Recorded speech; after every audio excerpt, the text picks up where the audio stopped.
사람은 누구나 행복한 삶을 살고 싶어 합니다. 여러분 중에 나는 행복한 삶이 싫다라고 생각하시는 분이 계십니까? 그런 분들은 이따가 저하고 잠시 상담을 좀 하시면 좋을 것 같습니다. 모든 사람들은 행복한 삶을 살기를 원합니다.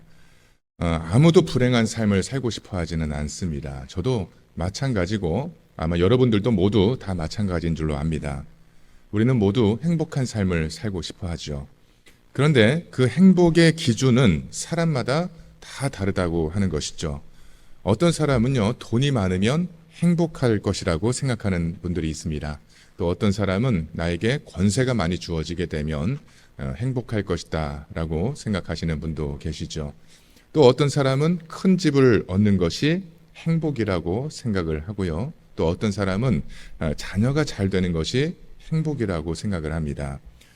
이처럼 사람들은 행복을 추구하고 있지만 그 삶에서 참된 행복을 느끼며 사는 사람은 찾아보기가 어려운 것이 현실입니다.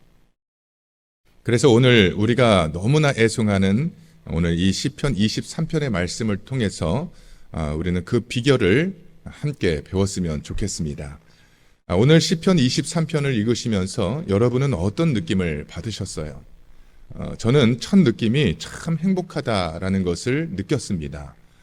본문은요, 읽기만 해도 행복과 평화를 느낄 수 있을 만큼 그런 아름다운 시라고 저는 생각을 합니다. 저는 오늘 이 설교를 준비하면서 시편 23편 말씀을 여러 번, 몇 번이고 반복을 해서 읽어보니까 제 마음속에 행복과 또 평화가 찾아오는 것을 저는 느낄 수가 있었습니다. 미국에서 실제로 있었던 일인데요. 어느 큰 회사에서 사장님이 갑자기 세상을 떠나는 큰 사고가 있었습니다. 이처럼 갑작스러운 사고로 인해서 그 회사에서는 후계자를 정하기 위해서 이사회가 부랴부랴 소집이 되었습니다. 그런데 이 회사의 이사회에서는 아주 파격적인 결정을 내리게 됩니다.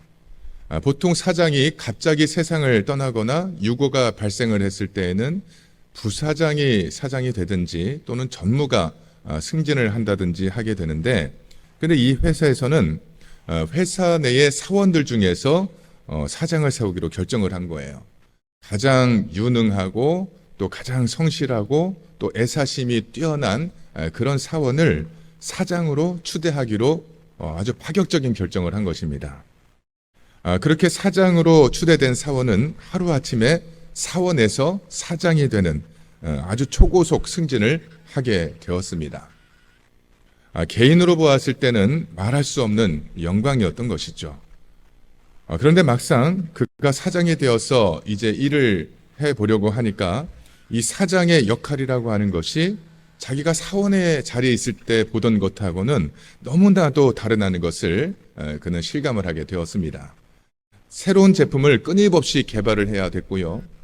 또 불량품이 없는 그런 제품을 생산을 하기 위해서 품질 관리를 꾸준히 해야 되고, 또 만든 물건들이 재고가 남으면 안 되니까 또 그것을 잘 팔아야 되고, 그리고 수천 명의 종업원들을 관리한다라는 것이 이게 여간 힘든 일이 아니었던 거예요. 그래서 이 젊은 사장은 밤에 잠이 잘 오지 않고 밥맛이 떨어지고 그러니까 몸은 점점 쇠약해지고 결제를 받으러 임원이 사무실에 들어오면 가슴이 쿵쾅쿵쾅 뛰고 회의 시간에는 심장이 떨려서 도저히 이 회사를 이끌어갈 수 없는 그런 지경이 되고 말았습니다. 결국에는 이 젊은 사장은 정신과 의사를 찾아가서 상담을 받게 됩니다. 근데 그가 찾아갔던 정신과 의사가 이 젊은 사장에게 자기가 상담을 해주는 것이 아니라 더 좋은 치료자가 있다면서 그분을 소개해 준다면서 명함을 한 장 건네주는 것이었어요. 근데 그 명함에는 그 당시 아주 유명한 찰스 알렌이라고 하는 목사님이 그 연락처가 적혀 있었습니다. 젊은 사장은 그 길로 그 목사님을 찾아가서 자기의 속사정을 털어놓게 됩니다. 젊은 사장의 이야기를 가만히 잘 듣고 있던 이 목사님이 그러시군요. 그러면 제가 처방을 하나 써드릴 테니까 꼭 그대로 실천을 하십시오. 그러면 사장님의 그 삶에 놀라운 변화가 일어나게 될 것입니다. 라고 그렇게 말을 하면서 처방을 하나 써주게 됩니다. 목사님이 써준 처방은요, 그렇게 대단한 내용이 아니었어요. 단지 시편 23편의 말씀을 하루에 5번씩을 읽으라는 것이 처방의 내용의 전부였던 것입니다. 근데 이 시편 23편 말씀을 읽을 때 아침에 일어났을 때 한 번 읽고, 아침 식사를 하기 전에 한 번 읽고, 또 점심 식사를 하기 전에 읽고, 또 저녁 식사하기 전에 읽고, 그리고 마지막에 잠들기 전에 한 번을 읽는데, 바쁘다고 해서 빠르게 읽을 것이 아니라 이 말씀이 지금 나와 무슨 관계가 있는지를 묵상을 하면서 한 글자 한 글자 천천히 차분하게 읽으라는 것이었습니다. 이 젊은 사장은 집에 돌아와서 목사님이 처방해 준 대로 시편 23편 말씀을 하루에 5번씩 한 글자 한 글자 되새겨가면서 그 말씀이 자기에게 주시는 말씀으로 읽기를 시작을 했습니다. 그렇게 한 열흘 정도를 읽었더니 정말로 그의 삶에 조금씩 놀라운 변화가 일어나게 되는 것을 체험을 하게 됩니다. 하나님이 나의 목자가 되신다는 말씀이 믿어지기 시작했던 것입니다. 그 말씀이 믿어지니까 그동안 그의 마음을 괴롭혔던 그 근심과 걱정들이 조금씩 사라지게 되었고, 그 자리에 평화가 찾아오기 시작한 것이에요. 마음의 평안이 찾아오니까 이제는 밤에 잠이 잘 오게 되었고, 밤에 잠을 잘 자니까 식욕이 생기고 원기가 회복이 되었습니다. 무엇보다도 하나님이 언제나 나와 함께 하신다는 믿음을 가지게 되니까 그 마음에 확신이 생겨서 이제 회의를 할 때도 자신 있게 결단을 하게 되었고, 그렇게 큰 회사를 잘 이끌어가게 되었다라고 하는 것입니다. 이처럼 이 시편 23편 말씀은, 아니 오늘 우리에게 주시는 하나님의 말씀은 우리 삶에 놀라운 변화를 가져오게 되는 줄 믿으시기를 바랍니다. 확신이 없을 때 우리 마음에 확신이 생기게 해주고, 자신감을 갖지 못할 때는 자신감을 갖게 해 주시는 것입니다. 치료가 필요한 곳에는 치료를 해주시고, 위로가 필요한 곳에는 따뜻하게 어루만져 주시는 하나님의 위로의 음성을 듣게 하신다라고 하는 것입니다. 여러분이 너무나 잘 알고 계시는, 그래서 많은 분들이 암송하고 있는 이 시편 23편은요, 다윗이 쓴 시입니다. 다윗은 어릴 때부터 목동 생활을 했습니다. 그래서 목자와 양과의 관계를 그냥 그럴 것이다 라는 상상으로 말을 하는 것이 아니라 그는 자기의 체험으로 이 시를 기록하고 있는 것입니다.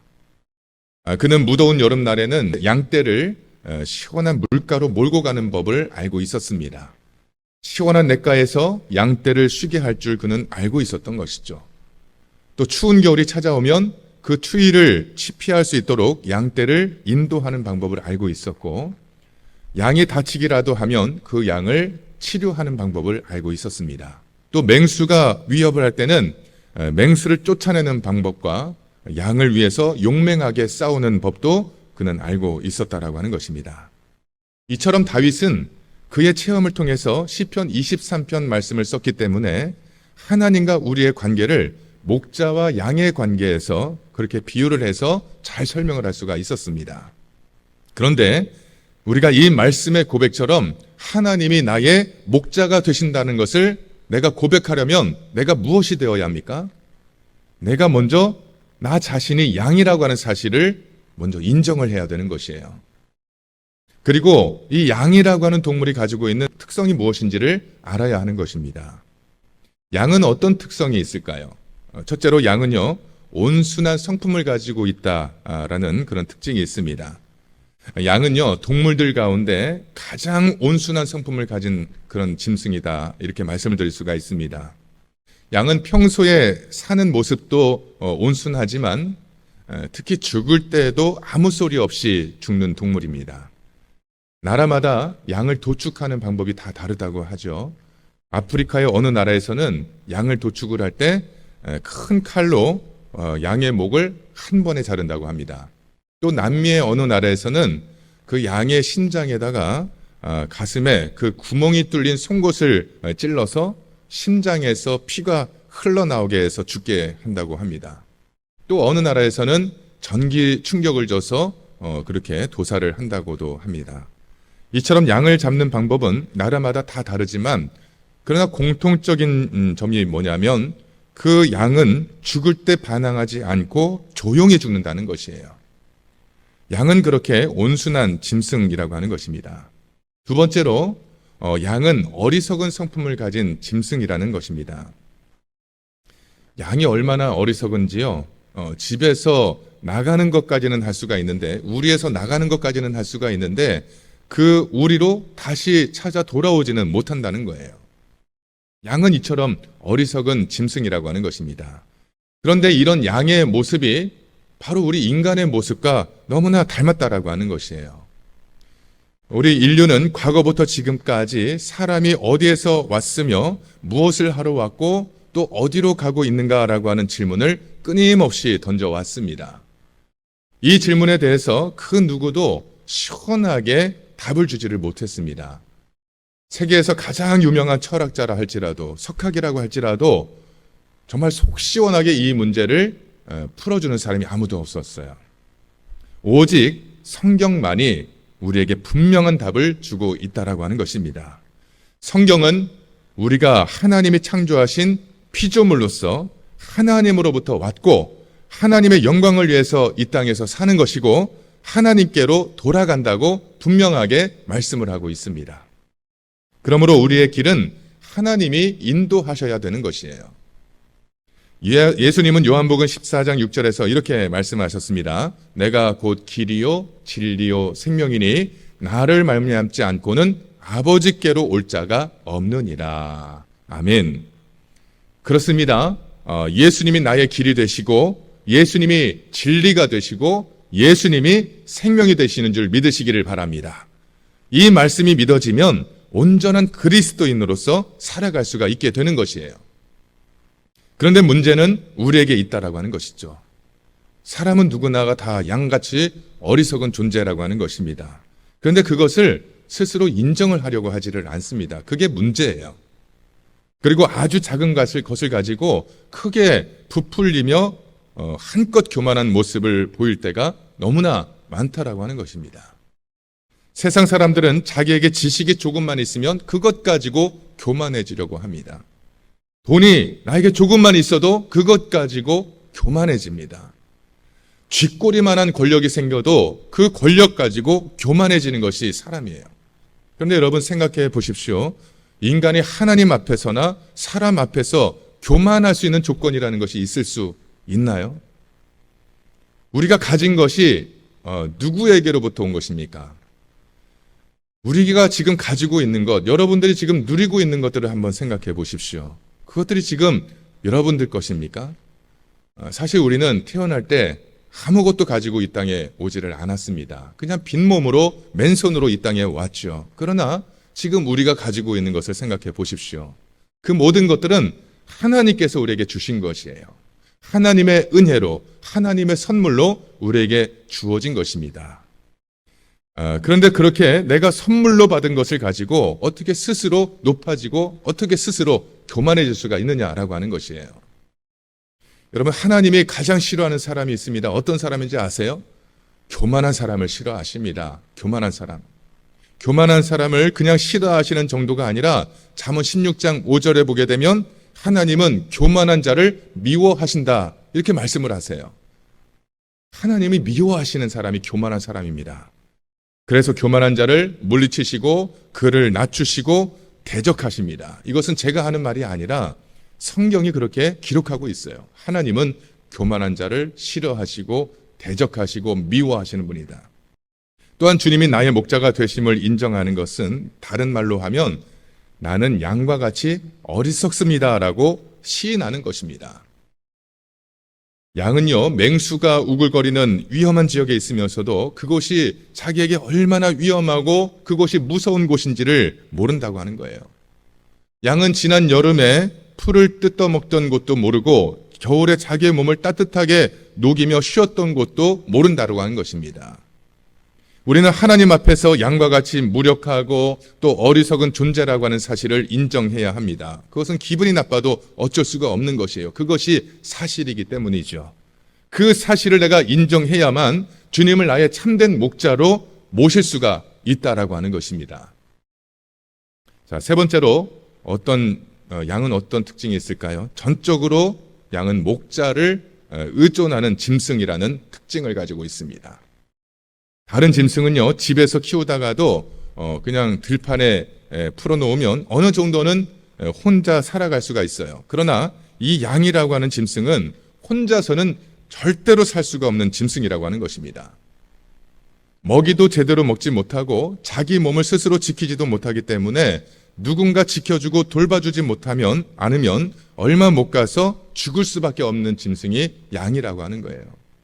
그래서 인간을 양으로 표현한 것은 너무나 적절한 표현이라는 그런 생각을 해봅니다. 우리들은 다 양과 같아요. 그래서 우리 자신이 스스로를 방어할 만한 어떠한 능력도 없습니다. 스스로 살아갈 수 있는 방편도 없습니다. 하나님을 의지하지 아니하고는 하루도 살 수 없는 존재들이라고 하는 사실을 우리는 인정해야 된다라고 하는 것입니다. 여러분, 우리는 하나님의 백성이고 하나님이 기르시는 양이라고 하는 것입니다. 그러므로 하나님을 온전히 의지하고 그에 의해서 내가 사는 것을 느낄 때 우리에게 참된 행복이 있는 것이고 우리에게 참된 만족이 찾아오게 된다라고 하는 것입니다. 양은 의존하는 짐승입니다. 언제나 목자의 도움이 필요한 것이 양입니다. 우리 그리스도인들의 삶도 마찬가지예요. 우리는 주님이 나의 목자가 되십니다라고 고백할 수 있을 때 주님을 의지하고자 하는 그 마음을 통해서 복의 통로가 열리게 된다라고 하는 것입니다. 특히 오늘 말씀에서 우리가 주의 깊게 보아야 할 점이 있는데 다윗은 여호와가 우리의 목자라고 고백을 하는 것이 아니라 나의 목자라고 고백하고 있다라고 하는 사실입니다. 다윗은 여호와는 나의 목자시니라고 그는 분명히 고백을 하고 있습니다. 나의 목자. 이것이 오늘 말씀에서 가장 눈여겨서 봐야 될 그의 신앙의 고백이라고 하는 것이에요. 우리들도 바로 이런 신앙의 고백이 있어야 할 줄로 믿습니다. 여호와는 우리의 목자도 되시지만 엄연히 나의 목자시라고 하는 거예요. 그 신앙을 가지고 있어야 하는 것입니다. 양에게는 반드시 목자가 필요합니다. 그런데 그 목자가 나와 관계가 없는 목자라고 하면 아무 소용이 없는 것이에요. 하나님이 나의 목자가 되셔야 나에게 부족함이 없이 채워주시는 것이고 나를 풀밭에 누이시는 것이고 쉴 만한 물가로 인도해 주신다라고 하는 것입니다. 그래서 내가 걱정이 없이 평안을 얻으면서 살아갈 수가 있는 것이에요. 지금까지는요, 제가 양에 대해서 좀 안 좋은 면들에 대해서만 주로 소개를 해드린 것 같습니다. 그런데 양에게는요, 칭찬할 만한 그런 속성도 있어요. 그 중에 하나는 자기의 주인을 아주 기가 막히게 찾아낸다라고 하는 것입니다. 이 팔레스타인 지방에서는요, 양을 키울 때 여러 목자들이 한 우리 안에 양들을 같이 가두어 두었다가 아침이 되면 이끌고 나갑니다. 그런데 목자마다 자기 양들을 구별해내는 그런 방법이 있는데 그 방법이 뭐 거창하거나 특별한 것이 아니라는 거예요. 목자들은요, 자기 양들이 알아들을 수 있는, 자기 양들만 알아들을 수 있는 고유의 소리를 내는 겁니다. 그러면 양들이 신기하게도 그 자기 목자의 소리를 알아듣고는 그것을 구별하여서 자기 주인을 찾아서 나오게 되는 것입니다. 여러분, 오늘 읽으신 시편 23편에서 다윗이 나라고 하는 그 표현을 몇 번을 사용하고 있는지 아십니까? 한번 헤아려 보시기 바랍니다. 짧은 말씀이니까 한번 헤아려 보세요. 몇 번 말씀을 하고 있는가? 오늘 이 짧은 말씀에서 나라고 하는 이 단어를 무려 14번이나 그는 사용을 하고 있습니다. 14번. 다윗이 이렇게 나라고 하는 표현을 많이 사용하면서 이 나를 강조한 것은 어떤 이유가 있을까요? 그것은 하나님이 나와 직접적인 관계를 맺고 있을 때 그것이 나에게 복이 된다라고 하는 것을, 그럴 때 나에게 복이 임하게 된다라고 하는 사실을 말씀을 하고 있는 것입니다. 여러분, 내가 불의의 사고를 당해서 죽을 자리에 있었지만 기적적으로 살아남게 되면 하나님이 나를 눈동자처럼 지켜주셔서 살아남게 되었다라며 감격할 것입니다. 물론 그것이 하나님의 크신 은혜라는 것은 틀림이 없는 사실입니다. 그러나 우리의 일상에서 큰 사고가 없이 하루하루를 평안하게 지낼 수 있는 것이 더 크고 더 놀라운 하나님의 인도하심이고 보호하심이라는 사실을 여러분 꼭 믿으시기를 바랍니다.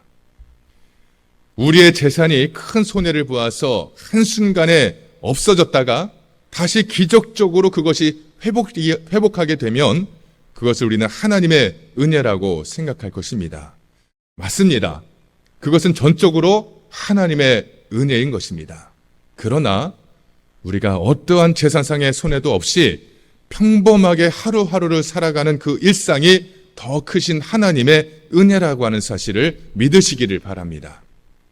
우리가 큰 병에 걸려서 절망적인 상태에 있었는데 기적적으로 그 병에서 치료를 받게 되었다고 한다면 그것을 하나님의 놀라우신 은혜라면서 우리는 간증하게 될 것입니다.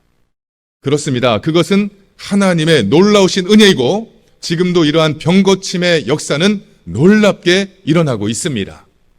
그러나 우리가 큰 병에 걸리지 아니하고 건강하게 하루하루의 일상을 편안하게 지낼 수 있는 것이 더 놀랍고 크신 하나님의 은혜라고 하는 사실을 믿으시기를 바랍니다. 우리에게는 바로 이러한 믿음이 필요하다라고 하는 것이에요. 여러분, 세상에서는요, 세상의 사람들은, 하나님을 모르고 사는 사람들은 온통 부족한 것들 뿐입니다. 온통 부족한 것들 뿐이에요. 돈이 많아도 세상 사람들은 부족하다고 합니다. 권세를 많이 두려도 그것으로는 부족하다고 말을 합니다. 육신의 향락을 다 누려보아도 부족하다고 하고 명예와 인기를 얻어도 온통 부족한 것뿐이에요. 그래서 세상에서는 참된 행복을 맛볼 수가 없다라고 하는 것입니다. 그러나 우리의 모든 것을 하나님께 다 맡겨보시기를 바랍니다. 그러면 여호와는 나의 목자시니 내가 부족함이 없으리로다라고 하는 이 고백이 저절로 우리의 입술을 통해서 쏟아져 나오게 될 줄로 믿습니다. 그리고 나의 삶이 가장 행복한 삶이라고 하는 것을 고백하게 될 것입니다. 여러분, 풍성하신 하나님은 우리에게 넘치도록 채워주시는 분이십니다. 누구든지 하나님을 나의 목자로 믿으면, 그래서 하나님께 나의 모든 것을 맡기고 그렇게 하루하루를 살아가게 되면 우리는 하나님의 풍성하신 그 생명을 소유할 수가 있는 것입니다. 하나님이 약속하신 복은 하나님을 믿지 않는 사람들에게는 아무런 상관이 없는 것들 뿐입니다. 하나님이 약속하신 복은 주님을 믿지 않고 의심하는 사람에게는 결코 주어지지 않는 것입니다. 그러나 믿는 우리에게는 하나님이 약속하신 놀라운 복과 은혜가 우리 삶 가운데 풍성하게 임하게 된다라고 하는 사실을 믿으시기를 바랍니다. 저와 여러분이 하나님을 나의 목자로 영접하고 전적으로 의지하는 삶을 살 수 있기를 축원을 드립니다. 그리하여서 이 땅에서 살아가는 동안 부족함이 없는 복된 삶이 주님 오시는 그날까지 계속 이어지게 되시기를 주님의 이름으로 간절히 축원을 드립니다.